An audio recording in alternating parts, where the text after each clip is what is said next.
So hello friends, welcome to my new video. So today's topic for discussion is about OCT arrival report interpretation. Okay, so whenever it is time for glaucoma diagnosis, the most important thing is that we need to examine is like optic disc status.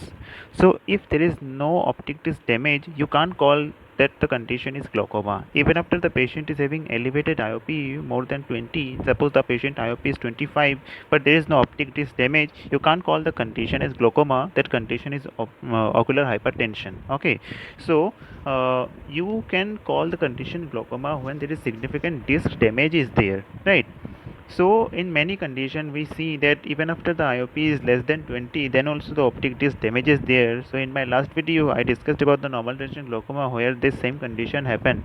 So ultimately, until unless there is no disc damage is there, you can't comment that the condition is glaucoma. And to detect the optic disc damage, this OCT RNFL report plays a very vital role, because suppose you are suspecting that the patient is having glaucoma and you send the patient for HBF.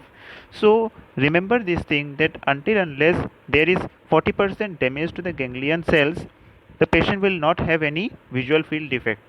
After the 40% damage to the ganglion cells, the patient will start this visual field defect. So in case of early glaucomatous changes that is happening in the optic disc, that HVF machine can't take it properly. So that's why there is the role for OCT RNFL. Okay, so it's a very useful tool for diagnosis of glaucoma, because it is telling the in-depth interpretation of optic disc. Okay, so to interpret this optic disc, we need to go through several zones. Okay, so here I have put in two report. So this is the normal report and this is the abnormal report.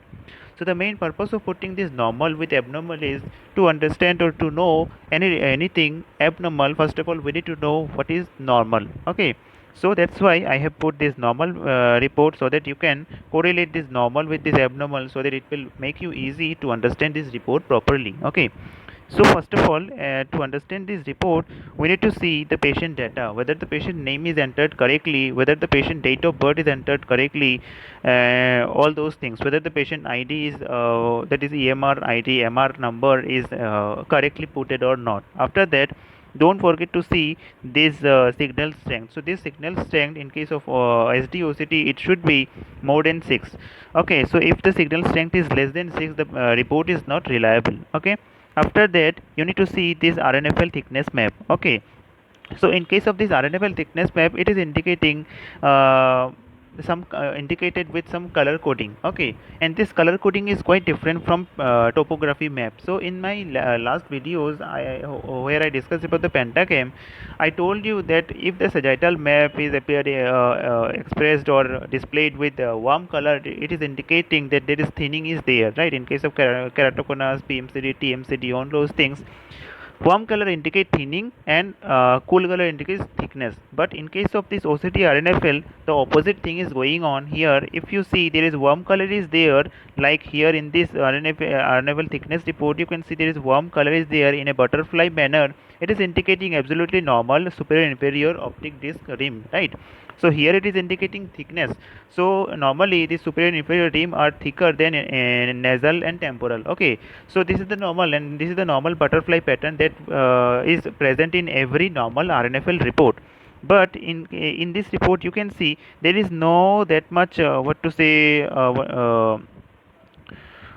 warm color is there, and it is surrounded by cooler colors. So cool color indicates there is thinning is there, and there is significant superior inferior rim thinning. Okay, and after that we need to go to this RNFL deviation map, where this red indicate danger, and as the cooler color indicate normal. So this RNFL deviation map and this RNFL thickness map color coding are exact opposite to each other. Okay, so another thing, this how this RNFL deviation map actually working. So in my last video on HVF, I have discussed about the total deviation numerical plot, where the HVF machine actually compare the patient data with the normative data and calculate the deviation from that normative data, how much the patient retinal sensitivity value in that specific point is deviated from the saved normative data. Similar to that, this OCT RNFL, so this OCT machine actually compare the normative data or normative values with this patient optic disc status, and see and calculate the deviation, and it is appearing expressed in this color coding. So here red indicate there is danger, and as it go to the green, it is actually indicating normal. So this, if the RNFL deviation appear in a this green manner or gray manner, it is appearing that indicating that this is present in 95% of normal individual. So if it is appearing in yellow color, it is indicating that it is present in 5% of normal individual. And if this RNFL deviation is expressed with red color, it is indicating that it is present in 1% of normal individuals. So it is very much abnormal, right? So that's why it is indicating that abnormal thing. So here you can see there is no warm color is there, but there is warm color indicating in this area there is thinning is there, and red indicating very danger zone, right? After that, we need to go to this RNFL thickness map. So it is also known as TISNet map, where you can see all the 360-degree scanning is there. So here to give to make you understand about this, I every time use one example in my lectures, that you remember or you know about the panoramic camera view, right, where you can click the 360-degree view of anything in a normal frame, right? So similar to that, this OCT RNFL thickness graph, it is also working like the same manner, where what it is actually doing, like this OCT machine actually use 6 radial scans, and this radial scans actually go through this temporal to superior, nasal, inferior, and then temporal, and it is and placed in this manner, where this is the temporal rim thickness, this is the superior rim thickness, this is the nasal, this is the inferior, this is the again temporal. So this is the 360-degree scanning view where is there, and you can see the elevation in the superior rim and inferior rim. It is known as double hump appearance. Okay, so this continuous line indicating that it is the right eye, and dotted line indicated it is the left eye. So if you see this continuous line in the for the right eye is at green zone, it is indicating normal, it is in the normal zone.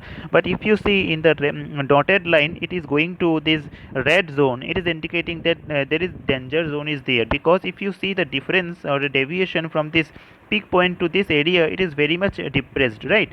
So in case of this superior inferior rim, there is so much depressed or thinning is there, it is indicating that significant disc damage is present in this patient, right? After that, we need to see this RNFL quadrant map, where it is also expressed or appearing in a what to say different color coding, where red is indicating danger, green indicate that it is normal, and yellow indicate it is suspected, right? So as I told you that green indicate it is present in 95% of normal population, yellow is present in 5% of normal population, and red is present at what to say it is present in 1% of normal population. Okay, so before going to this thing, first of all we need to see this neuroretinal rim graph, where this neuroretinal thickness, it is measured from the Bruch membrane, where you can see this thing. So here it is neuroretinal rim thickness.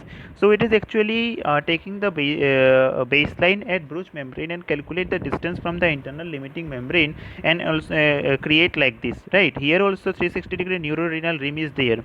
So another thing I want to tell you, that to scan this optic disc, actually of OCT machine create this circle of 3.04 millimeter diameter, and this circular scan is plotted in this manner, where you can see that here in case of left eye, where the dotted line is there, it is quite depressing, right? So it is indicating that there is also thinning is there in case of neuroretinal rim. And this is in case of this quadrant, here also it is expressed in red color. It is indicating that this is abnormal value, right?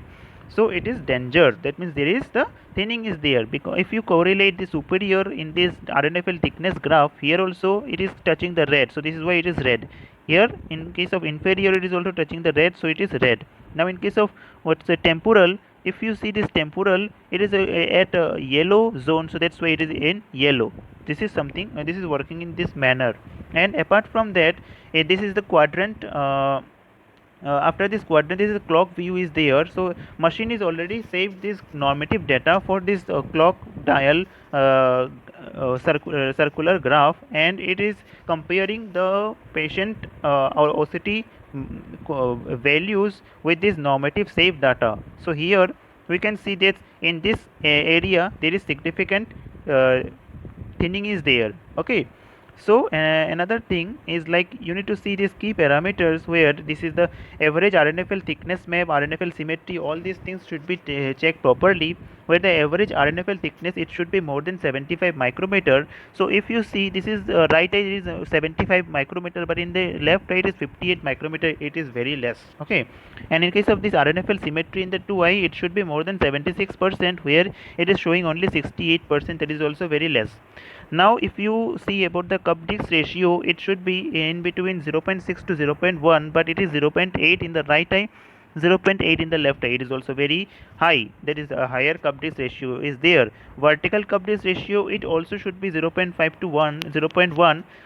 So here it is 0.7, near to 1, that is near to cupping in this also, right? And cup volume, in the cup volume values, it should be in between 0.2 to 0.004.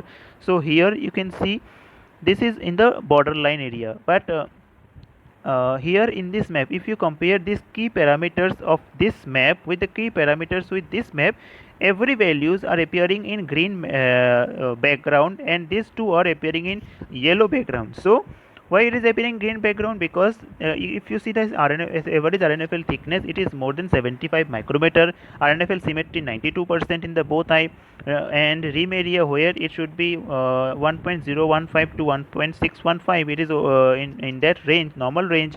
Average CD ratio 0.6, here 0.69, it's quite higher, so that's why it is appearing in yellow. Vertical is also very in normal range, and cup volume is it is also appearing in green background, is indicating that there is no disc damage is there in this patient. Okay, but in case of this patient there is significant disc damage is there. Okay, so you also need to see this horizontal tomogram and vertical tomogram, where machine is actually use B scan to see the Bruch membrane and internal limiting membrane, because machine is actually calculate the disc or neuroretinal rim thickness by calculating the distance from the Bruch membrane to the ILM. Okay, so you need to see this horizontal and vertical tomogram. Okay, so this is how you need to interpret this OCT RNFL. So I hope this video help you a lot in case of interpretation for this OCT RNFL report. And if you have any doubt or query, then kindly comment in the comment box, and I will definitely give you reply for that. Thank you so much, and don't forget to subscribe to my channel.